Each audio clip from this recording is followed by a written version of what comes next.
il est temps de lancer le programme et je vous propose de commencer par un petit film d'introduction qui va vous ramener dans le Hainaut.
Alors vous aurez pu reconnaître sur cette vidéo un ouvrage désormais mondialement connu grâce aux événements qui ont eu lieu en ce début d'année.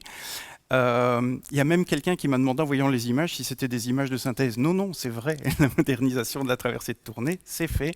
Il y a vraiment des bateaux de 3000 tonnes qui peuvent passer désormais dans cet ouvrage. Le film se terminait également par des images de l'écluse d'Anzy qui annoncent la réouverture du canal Pomerol-Condé. C'est le sujet que je vous propose d'explorer au cours des 2 premières interventions. Et comme il s'agit d'un projet transfrontalier, nous avons proposé à 2 intervenants, un de Wallonie et un de France, de nous présenter tour à tour les développements de ce projet. Et donc, pour démarrer, je vais faire appel à M. Sébastien Lannoy, qui est inspecteur général responsable du département des voies hydrauliques de Tournai et de Mons, et qui va nous présenter la partie wallonne et les interventions en lien avec le service de la navigation sur le canal Pomerol-Condé. Monsieur Lannoy. Voilà, bonjour à tous.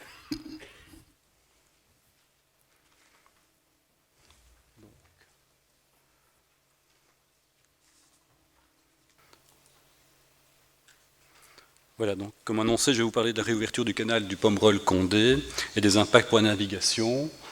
Alors la présentation s'articule sur le squelette suivant, donc le contexte, les enjeux, la gestion des sédiments, les avantages et les travaux. Alors ici, la connexion se fait comme annoncé sur 2 territoires, donc le territoire wallon bien sûr et le territoire français. On est donc dans des projets d'interconnexion, le territoire européen, et on est sur la liaison du bassin de la Seine et du bassin de l'Escaut. Avant 2005, nous avions plutôt une notion d'axe prioritaire, puis ensuite de corridor de l'Union européenne. Et la région wallonne était déjà concernée par ces grands axes situés à l'ouest et à l'est du pays. Et on voit bien qu'il y avait aussi une importance au niveau de la dorsale wallonne qui permettait de relier ces 2 grands axes. L'interconnexion de territoires européens, donc on est vraiment sur l'interconnexion entre des grands corridors pour la jonction mer du Nord et mer Méditerranée. On est donc sur des impacts de développement économique et écologique. On sait qu'on a besoin d'un report modal vers la voie d'eau. On a un constat de la hausse des échanges et des trafics et on vise l'amélioration des voies navigables existantes. La construction du canal Seine-Nord-Europe, ça concerne notamment pour le Seine-Nord 1100 km au total de liaison à grand gabarit. Une convention entre la région wallonne et l'État français a été signée dans le cadre effectivement des travaux et du suivi des travaux entre les 2 parties. Alors la particularité du site pour la dorsale wallonne et directement donc pour le Pomerol-Condé, c'est que nous faisons face ici à un système de canaux. Le canal du Centre à grand gabarit est le plus élevé de Belgique. Il franchit la crête entre les bassins versants de l'Escaut et de la Sambre-Meuse, et donc indirectement le bassin du Rhin aussi. Cela implique le besoin d'amener d'eau artificielle. Il y a ici un schéma assez représentatif de la partie régulation des eaux, où on peut voir les différents ouvrages, les consommations en eau des différentes bassinées, et les petites flèches en rouge symbolisent les stations de pompage qui sont nécessaires pour repousser et remonter les eaux vers les différents biefs. Donc on a en ce sens, effectivement, tous les usagers doivent être pris en compte, non seulement la navigation, mais aussi les prélèvements industriels qui sont parfois relativement importants aussi sur ce réseau-là. Une future station de pompage aussi au niveau du schéma stratégique, je veux dire des installations de stations de pompage sera projetée tout prochainement, notamment sur l'écluse d'Anzy. Donc pour certains, vous verrez sur site, ce n'est pas encore construit, c'est encore dans les cartons. Et une station de pompage est donc prévue ici à terme. Les travaux du Pomerol-Condé répondent à de grands objectifs. Tout d'abord, rendre plus attractif le mode fluvial, favoriser le développement de l'activité économique et donc le développement d'entreprises, le développement aussi des ports intérieurs et ports maritimes, et enfin engendrer une augmentation du nombre d'emplois dans la région et même au-delà. Ce canal est une jonction de liaison importante donc vers l'Europe du Nord. Il permettra un gain d'une demi-journée à une journée de navigation par l'évitement du canal Nimy-Péronne. La fermeture date de 1992 et était la conséquence de phénomènes d'envasement. Dans le cadre de la Convention, on a mis en place un comité de suivi VNF-SPWMI qui est chargé de surveiller les apports sédimentaires et de les gérer au besoin. Le suivi de ces apports sédimentaires se fait par l'installation de stations de mesure sur 3 sites en particulier. Un petit point d'alimentation au niveau de la dérivation de la Haine à Aubourg, à Anzy au niveau du rejet de la Haine, effectivement, à l'aval de l'écluse d'Anzy, et à Tivancel, côté français, à l'affluent de l'Ognou. Alors, voilà, ça défile ceci. Ça situe simplement le site d'Anzy. Voici un peu une image assez parlante de l'avant et de l'après travaux. Donc on voit bien, avant l'ensemble des travaux qui ont été menés, l'état d'envasement de cette branche, particulièrement à l'aval d'Anzy et sur le territoire français. Et sur la photo de droite, vous pouvez voir le dégagement après le passage de l'atelier. Atelier que voici. On voit dans le fond de la dia l'écluse d'Anzy. C'est une image qui est prise pour ceux qui connaissent plus ou moins du pont Saint-Hébert. Hein, donc on vise effectivement le côté belge. Les avantages pour la réouverture à la navigation du canal, eh bien, c'est effectivement, comme je l'ai signalé, certainement un demi-jour de navigation. L'accessibilité qui est garantie à la classe 5 jusqu'à Pomerol. Demain, nous aurons des travaux d'élargissement en matière de rectification de courbes sur le Nimy-Blaton-Péronne.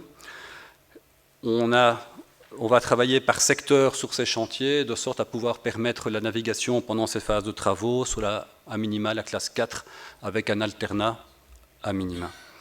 Les travaux d'édoublement de l'écluse d'Aubourg sont aussi projetés et auront lieu entre 2024 et 2028, ce qui veut dire qu'à partir de 2028, pour la grande part de la dorsale wallonne, nous pourrons donc passer en catégorie classe 5. Je vais faire un petit tour des chantiers wallons, avec un contexte particulier, effectivement, lors du déroulement de ces différents chantiers, le contexte du Covid, le contexte de la guerre en Ukraine, de la crise énergétique, et une indexation constatée entre mi-21 et mi-22 de l'ordre de 20%, donc c'est quand même assez conséquent, et des applications aussi imprévues en termes de délais, notamment des délais de fourniture. Alors je commence par la construction d'un poste de commande à Anzy, où pour un budget d'environ 1 500 000, les travaux sont en cours de finition, donc les peintures sont faites, les différentes petites finitions sont en cours, notamment les travaux de bardage, vous pourrez le constater tout à l'heure. Ah, j'ai passé, je pense, une dia, pardon. La démolition des bâtiments Anzy, évidemment, avant de construire le nouveau, il fallait démolir ce qui existait. Nous avions donc le bâtiment des douanes et l'ancien poste de commande, voilà à quoi cela ressemblait. Donc un budget, enfin des travaux assez rapides bien sûr, et un budget peu conséquent de 60 000 €. la construction du nouveau poste de commande à Anzy, la rénovation électromécanique aussi des écluses d'Avray, Pomerol et Anzy pour un budget de l'ordre de 22,3 millions. L'exécution se termine actuellement, donc ce sont des nouveaux pupitres qui sont installés, rénovation des stations de pompage, signalisation fluviale, des nouveaux vérins. La construction aussi d'un môle à Anzy pour un budget de 3,1 millions. Donc ce môle se situe à l'aval rive droite de l'écluse d'Anzy et a pour effet de permettre une plus grande stabilité des bâtiments qui empruntent l'écluse par la suppression d'un effet de tourbillonnage. Voici effectivement la dia du môle. Cela passe aussi à l'écluse d'Anzy par la restauration des portes à l'amont et à l'aval pour un budget d'1,3 million. Les travaux se terminent aussi actuellement. Voilà, je vous remercie pour votre attention. Je tiens déjà à m'excuser pour la séance de questions-réponses parce que je devrais malheureusement vous quitter à l'instant, mais je serai avantageusement remplacé par M. Vincent de Spiegeler, qui est le directeur des voies hydrauliques de Mons. Voilà. Merci.